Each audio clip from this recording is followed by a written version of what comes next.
Alhamdulillahi Rabbil Alameen. Today is August the 4th, 2000. And we want to start today, this is a historical review, kind of reviewing some of the things we went over in the last few weeks. One of the things we have to remember is thoughts are things.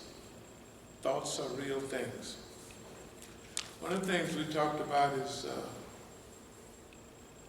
Muslim cultural development and replacement. At this time, we are urging youth to actively cultivate and create a viable, popular Muslim counterculture, incorporating such elements of the arts as halal, message, music. There's a global cultural void that must be filled. Historical trends show that the cultures of the oppressed always rise in popularity and prominence. Let us place Islam and Muslims into a trend-setting position. We can gradually raise the consciousness of the general society, bringing attention to real-life issues, immigration, profiling, FBI and CIA criminal activities, Palestine targeted killings, drones, invasion, 1% versus the 99%, Islamophobia, etc., and share a powerful message of optimism, global transformation, and a positive vision of the future. Automatically, let's just say as African Americans, we've always been involved in freedom songs and liberation songs. From the time of slavery, go down Moses, way down in Egypt land, tell old Pharaoh, let my people go. We related directly to this pharaonic system and the Pharaoh of the Bible. And the way the people were treated then is the same way we have been treated. So, wade in the water, all of that stuff was music coming up through Reconstruction and black national anthems, James Weldon Johnson and all those people. Freedom songs of the 60s were always very popular. Later on, we got Curtis Mayfield, People Get Ready, and moving on up, and We People Who Are Darker Than Blue. Then when rapping came in, we always incorporated some liberation and some historical cultural aspects in the rap style and in the music. But we became too powerful and too strong in that genre, so therefore the Zionists took it over and they started fitna with East Coast rappers, West Coast rappers, common divide, conquer, and rule. And then pretty soon the rap music changed. Kill that nigga, do this, do that. It was unbelievable how fast they called it gangster rap. First it was liberation rap, people. And all of a sudden now, it's love your people rap, and now it's hate your people and kill your people. That means that there's always a constant awareness of those physical and cultural and psychological things that are happening in our community.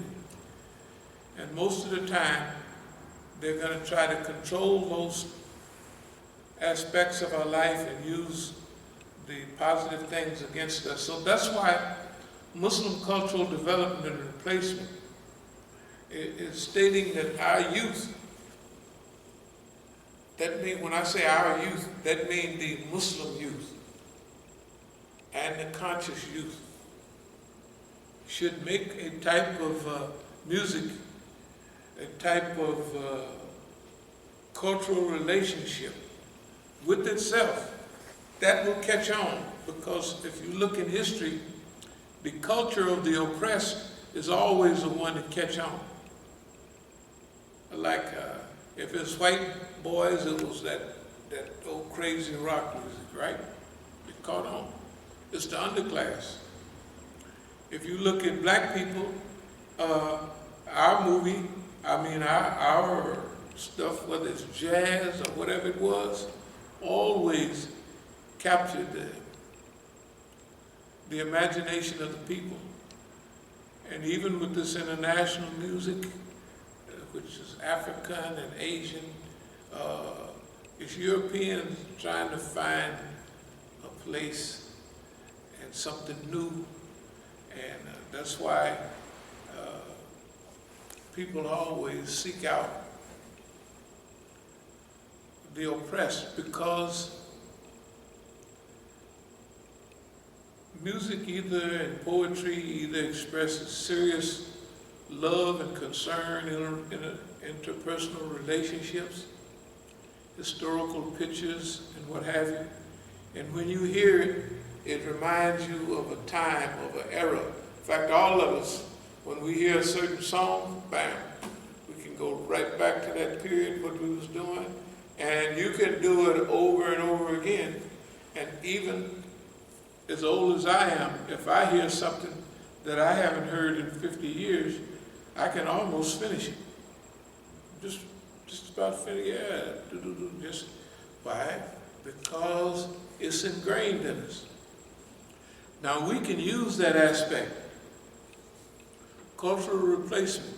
In other words, we can give the public an alternative to this nonsense that they're listening. Can you imagine the stuff they listen to? It's criminal, okay? So this is not the time for us to point the finger, that's criminal, that's crap. No, this is time to replace, right? Now, at first, it don't have to be good, whether it's, when you start off, you improve as you go. Whether it's things like rapping, music making, movie making, right? You start off just making stuff, you get going and you improve as you go. This is a constant reality. So this Muslim cultural development and replacement mean that we should interfere with the trends of society and offer the people an alternative. Okay, but we always saying we, but look, you have to be realistic. How many of our people are talking about this stuff? This is the simplest thing. But our people are not, and they got the roster, they talking to thousands and hundreds of thousands of immigrants' children, and you can mix them. And remember how deep this cultural thing is. Some are Palestinian, some are Arab speaking, some are Iranian, some are every different kind of people. And then there's us. Right? And you got every kind of people. Jamaicans, all the people are part of Islam. Now, I want you to imagine that type of message music, how it's going to sound. All they got to do is start doing it. It doesn't make any difference. It may just put your hands over your ears at first, but eventually it's going to develop. And eventually, white folks are going to make a big discovery. This genre is all new. It has, and so-and-so, you know, so-and-so has that dynamic cultural expression that brings us all alive, all that jive. That's the way they talk. Why don't we use it? It's not going to cost us anything. I'm not going to say our people are asleep, but you'll get that idea as you go along. So here we are. This is our job, to help develop this. In this historical review, we have to look at the world we're living in. And if I was a white boy, I would say, man, the system is freaking out. Have you been watching the news lately and listening? The white folks are saying, because now this is 155, 160,000 people dying. Yeah. This is getting real. They start, wait a minute, boss. I don't know, hey man, what's wrong with you? Right. And then he getting up there talking about, oh, we're doing fine, shoot, we got. And the man is good. He's wonderful.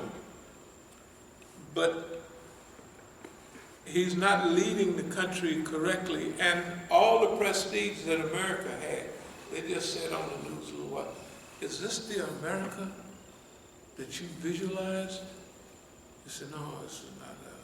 And you can ask anybody else from overseas, is this the America? This America has the worst record. It has the worst behavior. I mean, and it's abominable what's going on. It ain't, you know, and they looking at this saying, man, what's wrong with this picture? Right. They're really, I mean, and every day see it get bigger when it's down at 10,000 or something like that. No big deal. But now it's big, and it's not flattening out, leveling off, or backing up. Wherever it level off one place, and this is, the white folks said this is the first go-round. This is not the second go-round. When they sent everybody out in the street to party a month or so ago, that's what brought this back. This is still in the first go-round. This is not the second go-round, you know. Some of the other countries seem to be drifting into their second stage, but America is still in its first stage. Amen. You could see in the news, you see every day, there's a blast in Iran, there's another blast in Iran. I saw that today. Right, there's okay.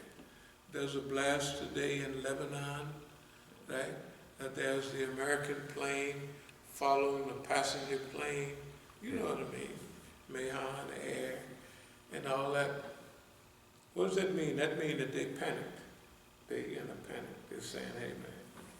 They probably looking at it, hey, our homeboy ain't got a chance to win second election, so we better get busy fast. Now our people have to relax. They have to remember, you choose when you fight. You don't lose nothing by waiting. So they're trying to press the Iranians and the Lebanese, you know, to get busy. No, they should relax. They should relax. Now, if they have an election and the right team don't get in, then they got everything laid out. They take care of it. I'm not saying they should, but that's what they might do. You know, like they have alternatives. Because see, people don't have a right to do them the way they do it. Like the people, like the way the government treat us, they don't have a right to do that. I got a right to get in my car and it drives around the corner, and if something happened a month later, okay, I take it to the shop. But I got a right to get in my cars and not zoom and can't get around the corner in all of them. That's ridiculous. So they don't have a right to do that. Okay, we ain't gonna jump up and down about it because we expected that. So, this is a time for us to stretch the focus of optimism for a designed future. Now, I know this is repetitive, but a designed future is just like writing the book that you want to read. We can't go over that too much because that's the slogan that we're pushing toward. So design destiny in the process of global transformation. Number 3 is the earth liberation. Earth liberation. Now, that makes us a little unique too, because although we are, let's say, a political, social religious transformational movement, but we are also the earth liberation movement. Why? Because all of it has to work together. You know, if you liberate black people today, or you liberate Latinos, you still got global warming. They got fires out there burning up the whole world in California. So we have to rearrange, we have to fix the whole world in which we live in. So it's earth liberation. And we always talk a lot about utopian thinking. But for us, utopian thinking is not a heavenly place or a perfect Shangri-La type place. It's a good place. Say the earth where it's 80% good, you know, something like that. And you have to work on the rest. But we live in a world that's maybe 20% good and 80% bad, right? So we want to change the dynamics, the balance. And that's what we're working towards. So it's earth liberation. And this utopian thinking is just thinking and believing, because there's thoughts of things. That means this stuff is really possible. And our job, you know, because As-Sabiqun, they go out first. They are those who lead the way. They are those who show the way. Now, there's a difference right in those two words.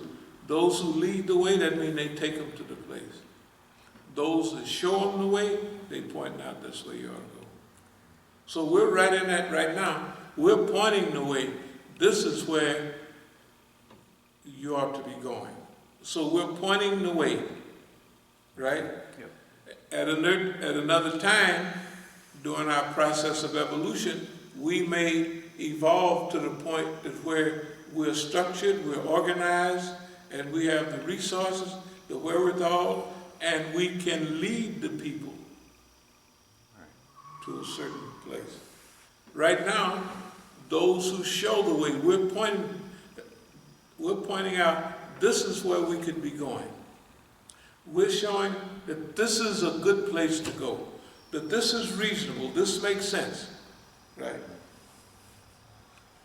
So this, it's possible, but it's also necessary. It's necessary. I'm not a coward or anything like that, but I feel uncomfortable listening to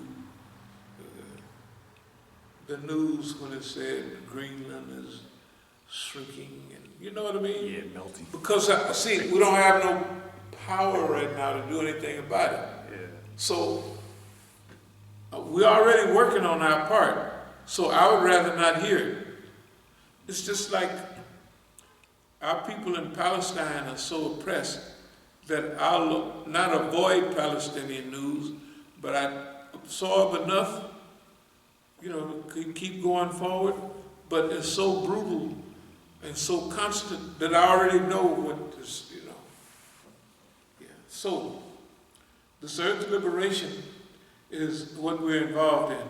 That's not only liberating the earth, but liberating the people on the earth, because the people is the one that's causing the reality that we have. The other animals are not doing this. This is the human being. So we have to fix the human being in order to fix the earth. Now this is where this Tazkiyah bil Nafs come in. As we research all of our movements in the past, it's all very clear. It's very, very clear that when I was watching the movie the other night, Panther, I mean, we've been knowing everything. They had a 10-point program. But they gave Negroes right off the street a 10-point program, decolonization, get the white man out of our neighborhoods, and the occupying army, all of that. Okay, but they didn't have any ethics in there. The 10-point program had no ethics or morals. So the Negro acted off of what he was. He was colored, and he saw there's no problem with me acting colored, because that's what I am, right? So One of the big meetings in Oakland, I was listening on the radio years ago, and the lady said, I went to pick up so-and-so, and he chased me around the room. When I got to the door and knocked on the door, he opened the door naked, and he chased me around the room for a half an hour. You know, and there's a big political meeting getting ready to happen. And he didn't think nothing of it, and technically she didn't think, because this is what, you know, Negroes do. That was their behavior. So purification of the nafs without strong ethics. That's why I appreciate Allah giving us the opportunity to go over this stuff over and over and over again. So people will get the idea. You notice we don't go straying way over here, way over there. We usually got 5, 6, maybe 7 basic focuses, and that's where we stay. Because we're focused on those things that are necessary to make a new world. So it's earth liberation. But in order to liberate the earth, you have to liberate the human being. And that comes with Tazkiyah bil Nafs. You know,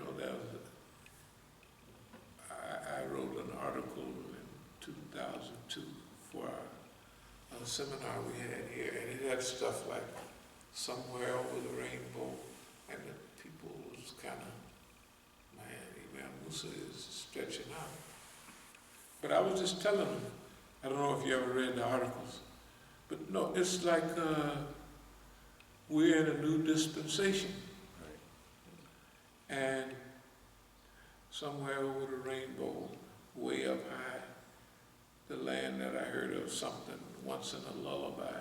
Well, this is dreamland stuff.